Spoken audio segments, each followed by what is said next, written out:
বিহারি মটকা mutton বা মটকা বিফের হাঁড়ি শুনলেই তো সবার জিভে তো জল এসে যায়, তাই না? আর সেই বিহারি মটকা বিফ নিয়ে কিন্তু আমি দাঁড়িয়ে আছি। আর সিরিয়াসলি দেখতেই কি লোভনীয় লাগছে, তাই না? আমার তো এখনই খেয়ে ফেলতে ইচ্ছা করছে। যাই হোক, নিজেকে কন্ট্রোল করতে হবে।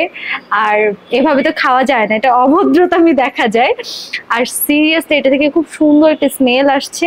বিহারি মটকা বিফের হাঁড়িটা খুললে যে এত সুন্দর একটা স্মেল আসে, স্মেল থেকে আপনার মনে হবে যে এক প্লেট আপনি ভাত খেয়ে ফেলতে পারবেন। আর এখানে দেখতেই পাচ্ছেন কিরকম সলিড সলিড পিস দেওয়া আছে। আর এই হাইটের প্রাইস পড়ছে মাত্র 1000 টাকা।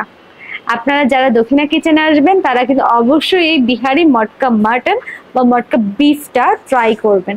এটা কিন্তু সিরিয়াসলি ভীষণ মজা। দেখেন, আমার তো মনে হচ্ছে এখনই আমি খেয়ে ফেলি। যাই হোক, আর ভিডিও টিডিও করো না, আমি এখন ভাত নিয়ে বসবো খেতে।